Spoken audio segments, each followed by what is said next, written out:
This is Omnicast. I'm your host, Tyler Jacobson, with Dan and Nix. Hello. And our guest today is David Soto with the Moore Agency as the Associate Director, specializing in Paid media. Yeah. All right. So give us a little bit about your background. First of all, thanks for having me on the show. Appreciate it. So my background is I got started in social media. Wanted to be a social media manager way back when Yelp first came out because I wanted to help my friends who owns restaurants get reviews and get on there and have people visit. So I thought I would help them with social media. So that's how I got started.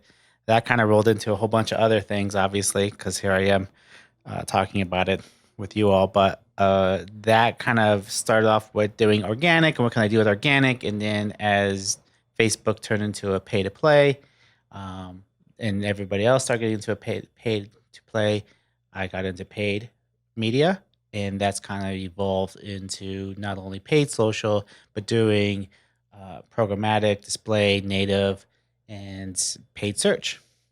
All right.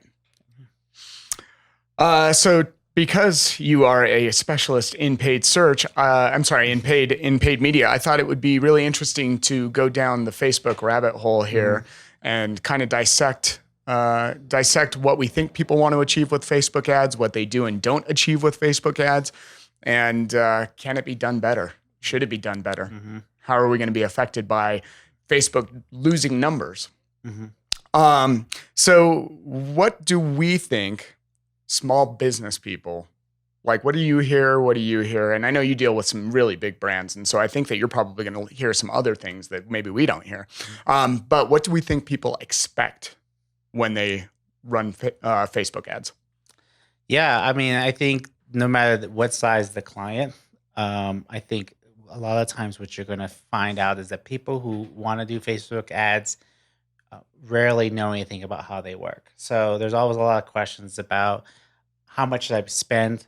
Budget's always a big question. How much should I spend? What's a good budget? And then one thing that people don't understand is that there's a lots of different kind of placement types, and that they may not know about because they're sitting there just boosting ads. So right, I and maybe this is true with you all, but a lot of times they've tried it themselves. So there's a lot of questions of like, it doesn't work, or I don't know how to make it work, and so we kind of have to inherit some. How do you address that budget issue? I have my answer. And and it'll be interesting to hear. I go kind of big, and I feel like you. And this is kind of a little bit more philosophy, but I feel like if you don't know, you don't have any historical background, you've never done it before, then you're going to spend a little bit extra money just to experiment. Right. And I'd like to have some experiment budget on there. So if you, if you have a $500 to spend it, and I don't say that just to spend it hastily. Just don't get silly with it, but think about what you can experiment. Okay, should we try doing a little Instagram? Should we try doing some lead gen? So $500 is not a whole lot of budget. No. To run all of those different placements and experiments on. Right. That doesn't mean you can't find anything out. That's one of the huge advantages that I think Facebook has. Yeah. Is that with a little bit of budget, you can learn a ton. Yeah. I'm thinking 500 daily. Oh yeah. So that's where the difference. My apologies. I'm sorry. But no, but it's all relative, right? Like it depends on what you're doing, how big is your audience, who you're trying to reach. If you're a pet shop down the street, you may not need to try to get all of Denver. You just may need to get the neighborhood next to you. And if you're, a nonprofit organization that has a national, agenda, then obviously you're going to need more money to reach more people. Right. And sometimes the people you're trying to reach can also dictate how expensive it gets. So obviously there's certain demographics that are more expensive than others. So, reaching, females 35 years old with a college graduation, that starts to get kind of pricey compared to if you're just trying to reach, 18-year-olds, which is also be expensive too. But I mean, there's different ways of this. It's expensive. So and the budget question for me, I always on an unoptimized campaign, you're really relatively new to this. You've never really done anything. Yeah. We're trying to hit these people with a frequency of around 8. right? That's the kind of number that I have in my head when we don't know anything. Mm-hmm. And we don't know how much your cost per thousand actually is going to be. Mm-hmm. And so I always kind of put it at about a $16.50 cost per thousand. That's where it's been for me for a few years, because I'll see unoptimized campaigns sometimes hit $8 or $9, and then sometimes I'll see them hit up to $21. Mm-hmm. So it's just kind of a nice little in between to say, if we say $16.50 for 1,000 ads, and we want, so to give you an example, there was one where the audience was 300,000 people. Mm-hmm. So I figure we get about 75% of those people. Mm-hmm. So 225,000 people. We want to hit them 8 times with an ad. So it's 225 times $16.50 times 8. Yeah. And it ended up being about a $30,000 budget. Yeah. Yeah. Yeah. So, and yes, Yeah. and you might not spend that much, or it might, you might Yeah. reach a hell of a lot more people, or Right. So I think one thing you bring up is kind of interesting. So when you have an audience that's like 300,000, right. You should break those up into different segments too. So you have whatever it is that breaks them up. And then that's where you start testing. And this is where like the budget comes in, because it's not all ad spend, right? It's also accounting for accounting fees and for your fees to sit there and to experiment and do different stuff. Because if you just run one ad set with 300,000 people, you may not get as much information as if you broke that up into different ad groups. So it can either be like age groups, it can be male versus female, it could be location, whatever it is. You start breaking up those ad sets, you might find yourself with like 6 different ad sets. It's like, okay, so I know how much it's going to cost you ad spend wise. At worst, $16.50 is my CPM. Cool. But I also have to keep in mind that I'm running 6 different ad sets now that I'm managing, that I'm optimizing. So that's 6 times the work of optimizations, which could also come back to 6 times the amount of creative if I really want to start to really get into the nitty gritty. So that budget starts to balloon, obviously. So that's why I think that, when you're talking to, no matter the client, like, do you have to set those expectations that there is how much it costs to get an ad out, but then there's how much does it cost to find out information. And that's where it really starts to that in some ways that can, we as marketers, we don't want to talk to them about that because we're afraid that the sticker shock might make them go, oh no, I don't want it. I thought I thought I had an ad budget of only this. But at the same time, I think it also can solidify that agreement with those, because now they know what they're going to get out of it. Like, yeah, I'm going to get impressions, cool. But not only that, you're going to get information you could take back to your business, right, and really nail down your audience, because that's probably one thing that you probably come across as well, is that the clients don't really know their audience. They have their aspirations. They have a clientele that they think that they reach, or they've heard that they have a certain demographic come into the store, or recently that's who they've been hitting, but they might not realize that their products, their service, or their organization is also means something to other people that they haven't reached yet, or they haven't tapped into, or they're like right there, but all they need is a little bit more, advertising to them. They come into the store, they just didn't realize it, and they will never know that if they only go with what they're with the audience they have in their head with zero data. Right. So are we already too geeky into this? Maybe, but that brought up a question that I have. Yeah. And when you find clients, because I know that we do this, do you ever counsel them or guide them into whether or not Facebook's actually a place that they should play? Oh yeah, absolutely. I feel like that's also another flag when I talk to a client, is if they come in and they say, we want to do Facebook ads. I'm like, before we start talking about doing Facebook ads, let's talk about what you want to do, because Facebook might not be for you. I think like it's a real easy button to hit, and for everybody involved, because it's honestly like the biggest network you can reach in there besides doing paid search stuff. But I mean, really, there's the targeting capabilities, the cost for doing it. It's on everyone's phone. I get it, but depending on how much money you have, you may be reaching an audience that is actively searching for you. And if that's the case, then maybe paid search makes more sense, because you have a audience that has a high intent. Okay, so that's where something you might want to look at. And then another thing that they want to think about is like, um, if I do a Facebook ad and it gets engagement, are you capable of answering these questions? Right. And that I think is like another like thing people haven't thought all the way through. Like, what are you going to do when people complain or when people ask questions, or both? So I think the other thing that I wanted to hit back on here was learning about these audiences and learning who makes up your audience. I think one of the really important things that maybe we miss now as marketers, we used to just have to go out there and interview people. We would have to get a bunch of people in a room and start asking for their opinion and survey them this way. Facebook and even Google allows us on the back end to see who's coming into our funnel instead of us kind of dictating it or spending, thousands and thousands of dollars on a quarterly basis to see how our demographics are changing and how interests are changing. Yeah. So yes, there is that big sticker shock that you were talking about. But as you said, it's like, what are you learning? And how would you learn that otherwise? What's that road look like? Yeah. Yeah. I mean, that's the cool thing about digital advertising as a whole. It's like, it is really the best way to get information. It is like, I mean, there's the conversion stuff, and there's definitely at the end of the day, that's what you want to get. But early in campaigns and even during the campaigns, the amount of information you get is better than any focus group you're going to put together, in a mall.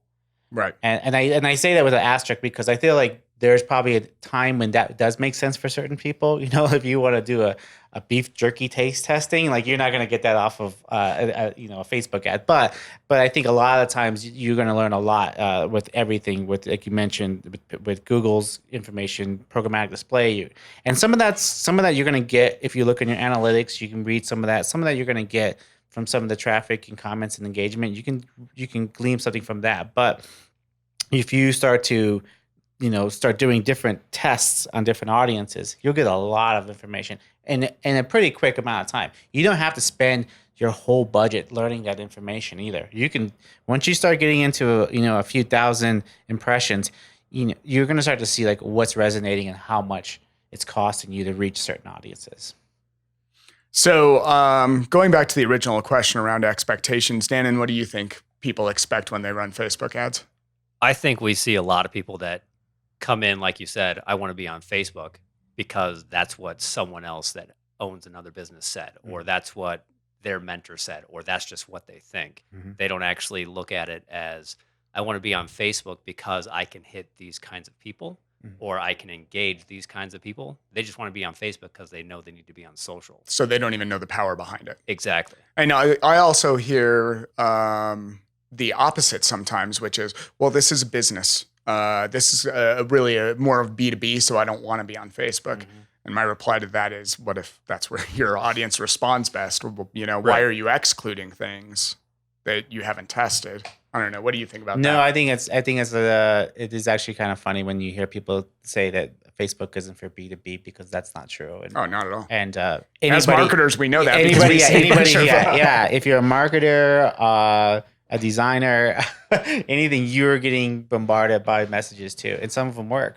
I mean, I'll be honest. I've joined webinars. I've watched a lot of content because I got a really good ad on Facebook. Because the thing is, at the end of the day, your CEO, your CFO, they're on Facebook too. Exactly. And so, while they're supposed to be working, they're going through their Instagram feed too. So. Do you, I'm sorry, I didn't mean to cut you off. Do you ever remember engaging with any kind of paid content in that way on LinkedIn, which is where I think people are like, it's B2B, so we want to be on LinkedIn. I mean, LinkedIn has traditionally very expensive clicks, very low click-through rates, and I have really struggled to find any success on that platform at this point. Yeah, so LinkedIn is definitely a challenging platform for so many reasons. I don't discount it all the way though, because I have found some success with lead generation. And there is a certain group of people that are on LinkedIn that are more engaged than others. That's for sure. Sure. It is expensive because those who are on it and those who are actually using it are really good leads. Okay. It's not for every sector. And, it's kind of, I gotta be honest, like a lot of the times I've seen success, a lot of it has to do with either job recruitment, Yep. obviously, Sales. or helping with getting like training grants for businesses or Okay. kind of real business service forward things. Uh, and obviously the job search and stuff. I think there's probably certain groups in LinkedIn, which is probably where it's very, very powerful part of LinkedIn is the groups. Because if there's a LinkedIn group that's actually Active. active, Yeah. that is, I mean, a treasure trove, really. You can really tap into that. So, and again, it's one of those things. It's kind of like we're talking about Facebook like comments. Like you have to be engaged. If you get on there and you start engaging with those folks, then you really want to be able to like, keep that conversation going. It's a two-way street, both Facebook and LinkedIn and Twitter. These are all ways you have to once you get people talking or liking it, you have to keep that conversation going because it really that is really the way to kind of seal the deal on those ads. So that's one way that you can just right out of the gate do a better job on your Facebook ads is make sure that you have the customer service or the visitor engagement or however you want to call it operating. Yep. Yeah. Absolutely. Like community management's huge, and not just for organic, but definitely for. Well, I mean, the thing too is like you're reaching a bunch of people who've never talked to you before, and that could be a good and bad thing. And people are going to talk. People have learned to respond to ads. You Mhm. see it more and more, especially when they don't like it. But I mean, on the opposite side, like there's some ads that are so good and so funny and so engaging that people will say, "I love this," and they start sharing an ad, All right. and that's just crazy. I mean, like, have you ever like? You remember waking up as a kid, cutting out newspaper ads and handing it to your friends at school? That doesn't happen. You know what I mean? But nowadays, like people will actually share an ad, and that's just to me amazing that even happens. But if it's good, Yeah, absolutely. I mean, pooping unicorn, which I thought yeah. I thought that thing was like 20 times too long. Yeah, so that's actually that's a funny thing you say about that. So like there are these rules about ads and what they should be, and this is another thing that clients will come in. They'll say, I have this 5-minute video and I want to put it on Facebook, and you're like, whoa, I don't know. Yeah. But sometimes you look at the content and you're like, that's a good 5 minutes. Right. That's a really good 5 minutes. I could actually run this. So we'll break the rules for this because it's so good that you'll watch at least half of it, and then you'll be like, oh, this is an ad. What am I doing? I gotta sit there and tell my friend happy birthday on Facebook. I totally forgot that's what I was doing. Right. So it case by case for sure when it comes to stuff like that. But a lot of times the clients will come in with a lot of or no creative whatsoever. So Right. But I do want it to go viral. but I do want to go. Yeah. So, given that Facebook is dropping numbers, they're still the biggest advertising location, right? Google distributes ads in all sorts of different places, but Facebook is the one location that people, the destination where they serve the ads. But that's on the decline. Your Facebook audiences are. In fact, a slide that I took for a class I was teaching showed the addressable audience in the United States as being 3 million more than it was at that moment that I was doing the class, and there was only a couple days difference. So the amount of addressable audience is taking a turn. The reputation, which already wasn't very stellar, is getting battered around even more. Is it time to start looking for different venues to advertise and get that same kind of quality advertising on minimal budgets? Yeah, well, I mean, so what I think one thing to kind of clarify there is that the Facebook app and Facebook site is dropping things like Instagram, WhatsApp, and then the Facebook's audience network. That's still going pretty strong. It's again the addressable audience with everything picked still went down. Yeah, but I mean, what I'm seeing from what I'm seeing from my campaigns is that I am not reaching a certain demographic on Facebook, but I reach those people on Instagram. Okay. And that's growing, and that's getting cheaper.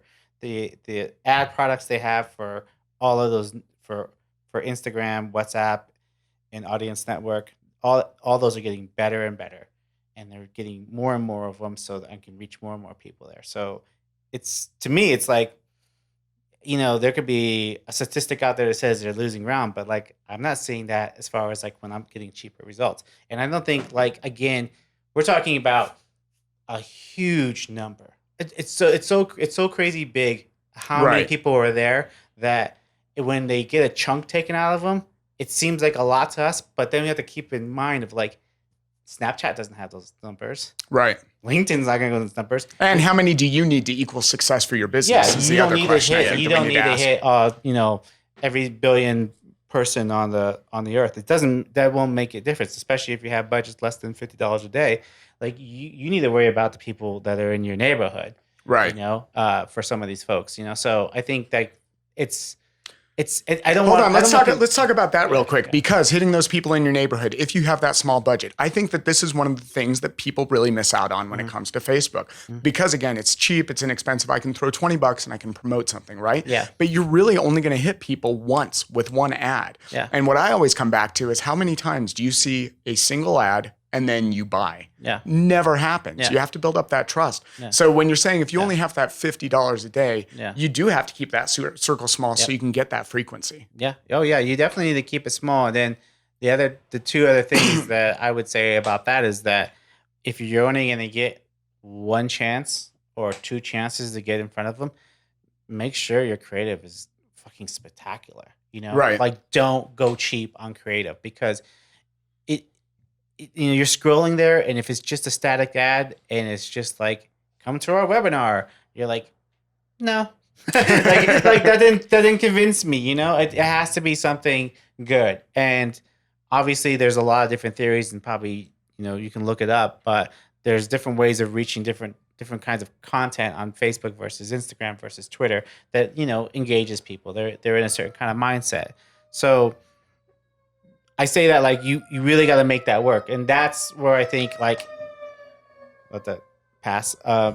You really think about the creative and really think how great that creative is. So let's say stop doing just static ads, do motion. It's ridiculous how easy it is to do motion, even if just the words are moving. And as you may know, and people may not know, is that even if now Facebook Ad Manager, you're able to it'll do a video for you. It wants you to go in that format. Also, make sure that you're like making your format sizes so that they fit for all these new products that you have. So one thing I see a lot is that people are not putting ads in Messenger ad boxes. Well, people are on their Messengers a lot. Messenger is still taking off. So if you're not making ads that fit in there and it can't fit in there, then you're missing a placement. It's like having raffle tickets, right? Like if you were able to get like 8 raffle tickets, but you're only coming in there and only buying 4 of them, then you're missing out. Like it's gonna give you those placements. You're gonna really, what's your time investment to make those placements? Yeah, that's all upfront cost, and you can reuse that stuff. You can when you get another $50, you can use those ads again. The second thing I'll say real quick is that like if you get those people to come into the store, for those people that are like last click, or maybe you've reached them organically, or you've done some other kind of marketing thing, please tell me you're doing something else besides just Facebook ads. If they see it and they click and they come and they check it out, make sure they can convert on your site. Terrible landing pages, terrible websites are not our fault, right? But we get held accountable to it because they're like, hey, I didn't get anybody converting on my site. I say, well, I went on your site and it doesn't load on my phone. Or I went on your site and I couldn't figure out how to give you money. Or I went on my site and you guys had a lead form that was 15 fields long, and you guys want my social security number, and this is ridiculous. No one's going to do that. If your store is not ready for the customers, then what are we doing? And I think like one thing that I've seen, and from what I've learned, is that I can get traffic. I can get traffic to you all day long. I can get your CPMs down crazy low. I can do it, but I don't look successful if you don't have a business plan. If you don't have a business plan for the hundreds of people I'm going to send into your door. If I send you 100 leads, can you process 100 leads? Right. Can you do that? What can you do with that? So let's not spend all the money. Let's not go crazy on all the stuff until we figure out what can you do with one person. Let's start with that. What would that one person's journey be like? Let's optimize for that beautiful customer that's going to become a lifetime, customer forever. How do we get that person versus just getting like, maybe that guy, maybe that guy. Right. That's where the hope thing kicks in. And it's like, don't hope. remove that hope. Well, they want success by luck, and Right. that's unhealthy. No matter what your endeavor is. I like that use of the word unhealthy. Absolutely, it is. Yeah. It needs to be planned. Yeah. You need to understand why somebody is saying yes and where they're saying yes. Yeah, I think a good marketing plan is a reflection of a good business plan. You know, if you have a really smart business plan, then your marketing plan can mirror that, and you can go to town. And when you have people who say, "I don't have $50 to promote my business a day," like, then what are you trying to do? Like, if you didn't have a business plan, it didn't have an ad budget, you just thought you'd build it and they come. I'm sorry, I don't know what world you're living in. That's never worked. You know, I don't care how good you make your food or how good a service you provide. Nobody knows who you are. You have to build an ad budget into your business plan. And if you don't know what that is, then let's have that conversation before we start spending money, because that consulting, that time is probably even worth more than putting money out into the market. Let's spend that $50 on having a cup of coffee and talking through it, because I guarantee you what you come out of that will help you make better decisions, because all of this stuff that comes in has to help you make better decisions so that you can make your business last longer. So if they want to have a cup of coffee with you, Dave, how can $50. David, how can they reach you? They can reach out to me at davids@themoreagency.com. And I'll put that in the show notes as well. And you can find us at omniphonic.com. Dannon, how do you spell omniphonic? Oh, you spell it with an F rather than a PH, because that's the original German version of phonic. Yes. Find us online at omniphonic.com. If you enjoyed this episode, please give us a nice rating in the podcast directory of your choice, or leave a comment. Let us know how we helped you. That's all I got. Right on. David, thanks so much for joining us today. That was entertaining. Appreciate it. Informative. All right, thanks. Thanks, guys.